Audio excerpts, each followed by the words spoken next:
देशभरातल्या लाखो विठ्ठल भक्तांची प्रतीक्षा जी आहे ती 2 तारखेला संपणार आहे। आता थेट देवाच्या पायावर 2 तारखेपासून दर्शन सुरू होणार आहे। कशा रीतीने व्यवस्था केलेली आहे आपल्यासोबत मंदिराचे कार्यकारी अधिकारी शेळके साहेब आहेत। सर, आता 2 तारखेला विठ्ठलाच्या दर्शन पायावर सुरू होणार आहे, कोणाच्या हस्ते पूजा होणार आहे, काय नेमकं नियोजन असणार आहे?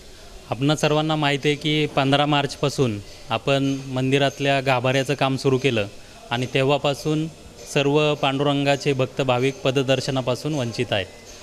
त्यामुळे आता आपण पाहतोय की हे काम अंतिम टप्प्यात आलेलं आहे आणि 2 जूनपासून पुन्हा एकदा पांडुरंगाचं आणि रुक्मिणी मातेचं पदस्पर्श दर्शन सुरू होणार आहे।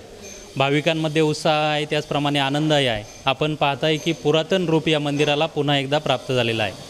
2 जून रोजी पहाटेची जी नित्यपूजा आहे त्या नित्यपूजेसाठी आम्ही सर्वच जिल्हा प्रशासन असेल, मंदिर समिती, सल्लागार समिती या सर्व सदस्यांना निमंत्रित केलेलं आहे। त्याचप्रमाणे माननीय मुख्यमंत्री महोदय, उपमुख्यमंत्री महोदय यांनासुद्धा या कामाच्या बाबत माहिती दिलेली आहे आणि शासनाच्या वतीने माननीय पालकमंत्री चंद्रकांतजी दादा पाटील हे स्वतः या ठिकाणी उपस्थित राहणार आहे।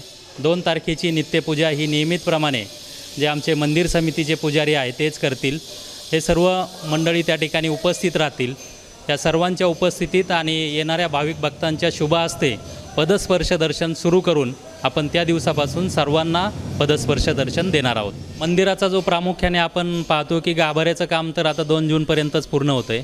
गाभारा त्याचप्रमाणे बाजीराव पडसाळी असेल हे सुद्धा 2 जूनपर्यंत कंप्लीट होईल।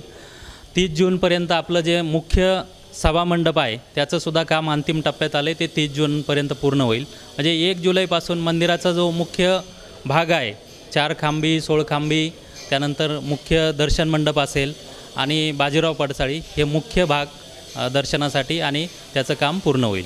त्यानंतर उरलेली कामं परत चालू, त्यानंतर अजून 18 महिन्यांचा कालावधी आहे, त्याच्यामध्ये अजून उर्वरित कामं त्याचप्रमाणे परिवार देवतांची कामंसुद्धा बाकी आहेत ती होतील। तर अशा रीतीनं 2 तारखेला विठ्ठलाची जी नित्यपूजा होणार आहे ते मंदिर समितीचे कर्मचारी करणार आहेत।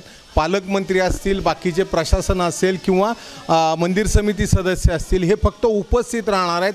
सध्या आचारसंहिता चालू आहे, त्यामुळे कुठलाही आचारसंहितेचा भंग न होता देवाच्या दर्शनाची सुरुवात होणार आहे। आणि कॅमेरामन सचिन जाडेसह सुनील दिवाण, एबीपी माझा।